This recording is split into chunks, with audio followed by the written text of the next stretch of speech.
Degrassi, Unscripted. What's going on?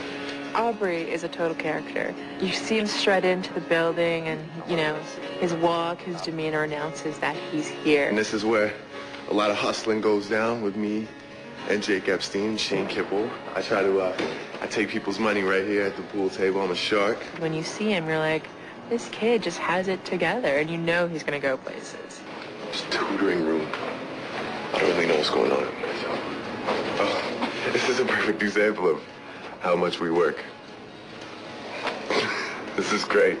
This is Degrassi, Unscripted. This is unscripted. This is why it's not planned at all. I think it must be a little bit of a facade, I hope.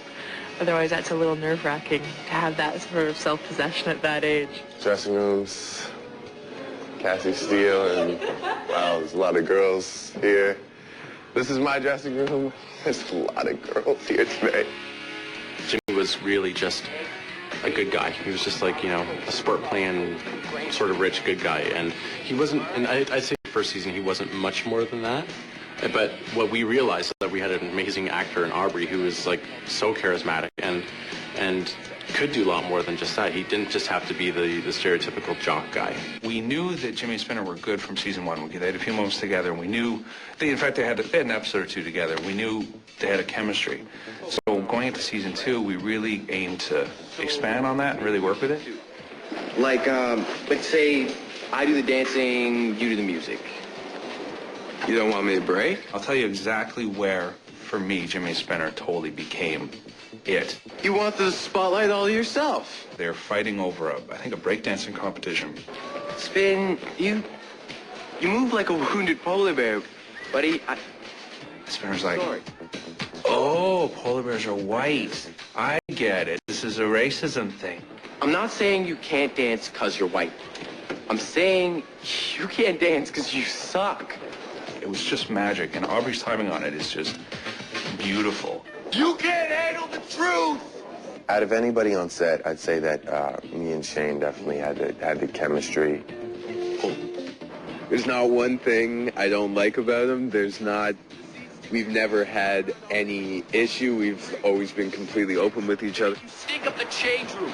Shrimp and B.O. There's way too many jokes going on. We're completely unprofessional. It's ridiculous.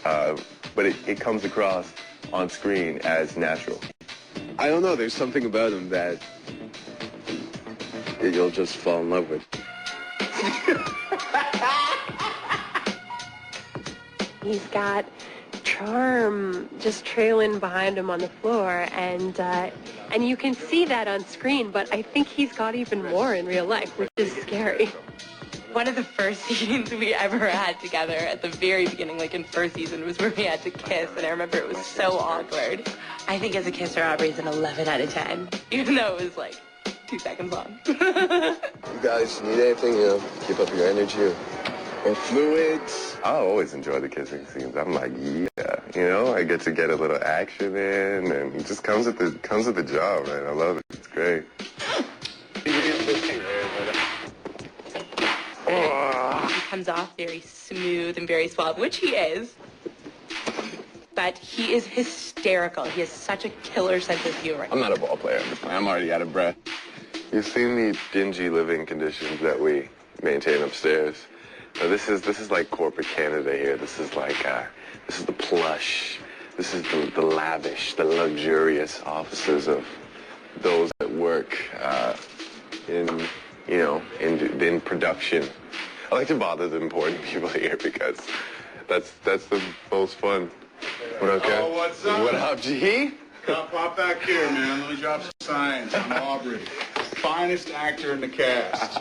Best actor in the world. This is a dude I originally wanted to cast in Jersey Girl. Would have worked out a lot better than it worked out for us. I said, give me Aubrey because he's awesome. And they said, sorry, he's going to be crippled on Degrassi. Yeah. And then that was it. Had no chance. So this is the guy you want to follow. Unscripted. Appreciate that, man. Completely unscripted. That touches me right here. What was that kid's name again?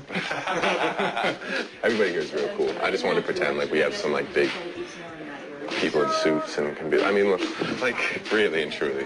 I got a stress buster because I got to work with him. Can you believe this?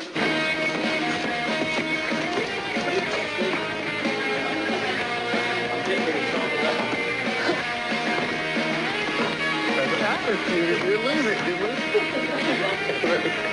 We're losing. Anyways, let's get back to work. Are you Okay. too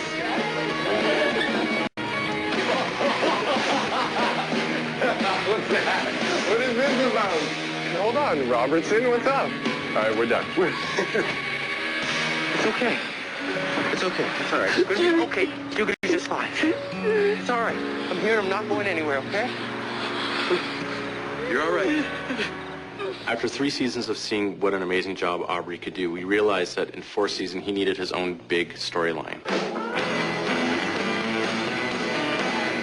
When I was first told that I was going to be shot, one of the initial questions I had was, do I die?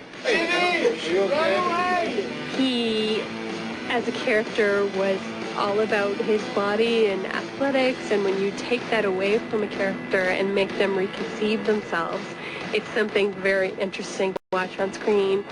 Is that real? You pretended to be my friend.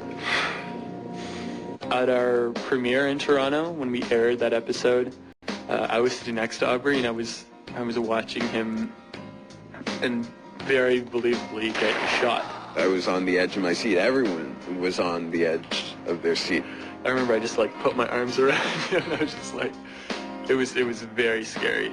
That had me bawling. I thought that the scene in the hallway where he gets shot was just so beautifully done, and he's a really, really impressive actor.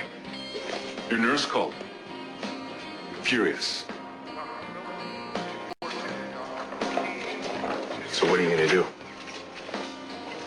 Ground me?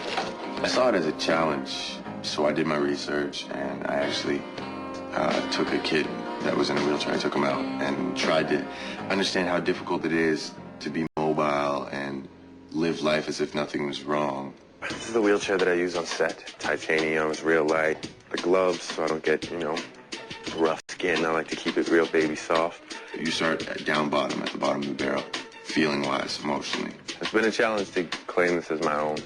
And then you rise up, slowly but surely, because you realize that I could sit here and I could, not live my life, and I could live in sorrow, or I could just accept the cards I've been dealt. To become Mr. Mobility, as they call me on set, I've had to put in some work, so I'll show you what I can do. The great thing about Aubrey is that Aubrey never plays it like a victim. And Aubrey I don't think ever could play it as a victim, because Aubrey is way too full of life, and he's put that into Jimmy very smartly, and that's been a very great decision on Aubrey's part to portray Jimmy in the wheelchair with a zest for life. We have to work the wheels, but you can just turn and miss things, and, you learn how to use it. It becomes natural. I'm always, moving and pumping, and, so maybe one day I'll be big, strong, be like Vin Diesel style, but now I'm just me.